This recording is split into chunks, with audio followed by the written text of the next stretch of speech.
Welcome back to the Zodiac Reset. I'm CJ, and if you're someone who takes care of everyone else, your children at home, your team at work, maybe aging parents too, but struggles to ask for help yourself, this episode might hit close to home.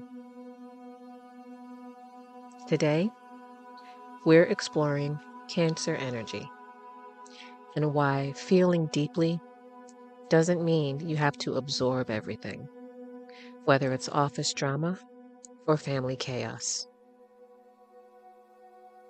Let me paint a picture.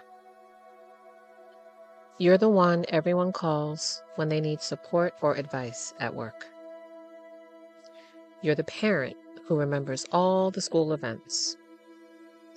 The one who seems to have the emotional bandwidth for playground and bedtime meltdowns and work crises alike.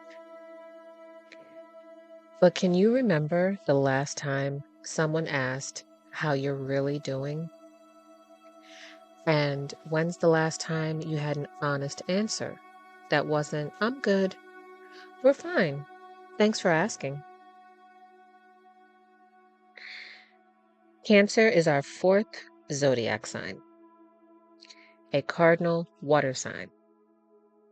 If you've been following along, you may recall that cardinal signs are initiators. While Aries initiates through action, Cancer initiates through feeling. As a water sign, Cancer connects us deeply to intuition and empathy. It's about emotional intelligence, creating safe spaces, and nurturing.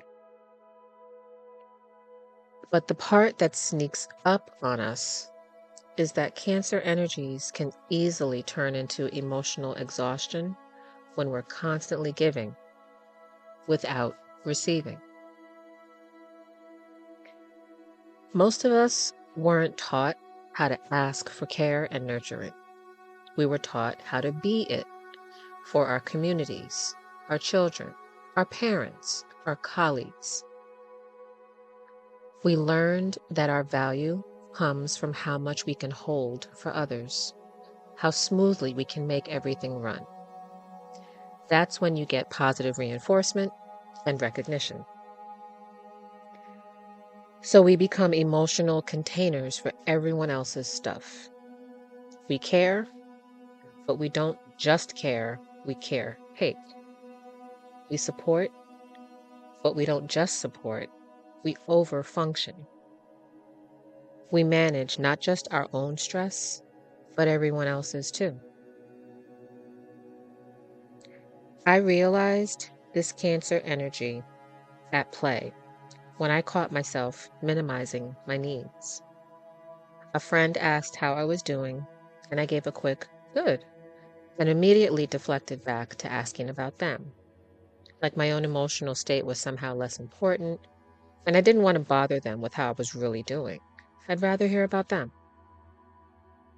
I was so used to being the strong one, the supportive one, that I've forgotten how to be comfortable in my vulnerability and to confront how I was truly feeling, even with the people who love me the most.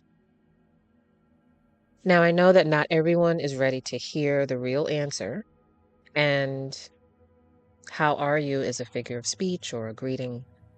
But the lesson here is, before you check in with everyone else today, check in with your emotional body first. So your Cancer reset is, ask yourself, what do I really feel right now? Not what I should feel, not what others expect. What do I actually feel? Name it. Say it out loud. Write it down. Record a voice memo. The goal isn't to fix it, it's just to acknowledge it, to recognize it. You don't have to talk about it, but identifying it gives you your power back. This is important because on a deeper level, here's the thing.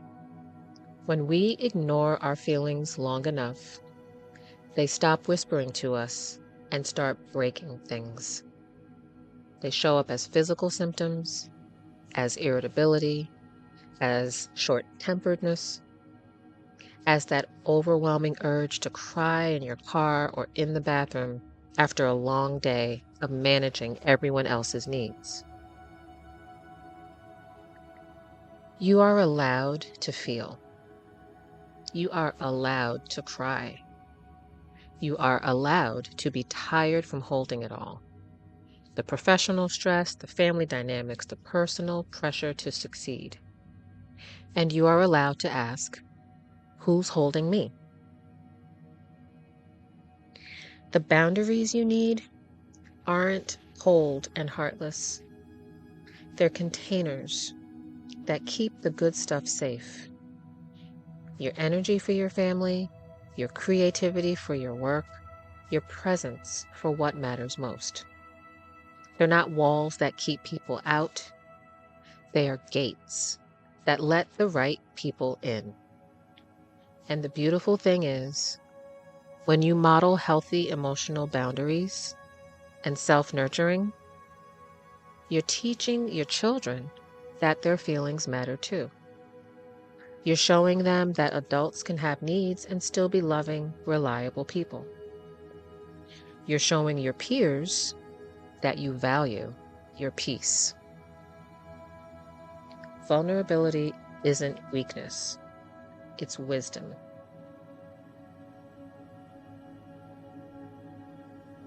If you're curious how to take this theme a little further, check the description for your Cancer Emotional Reset Toolkit. It'll include how to steal moments for self-reflection, how to recognize and embrace cyclical patterns, and why your sensitivity is a strength, not a burden. Coming up on our next episode, we'll be exploring Leo energy, self-worth, self-expression, and how to take up space without apology or performance. Until then, remember, you're allowed to feel what you feel. Shine bright, stay aligned, and thanks for listening. Until next time.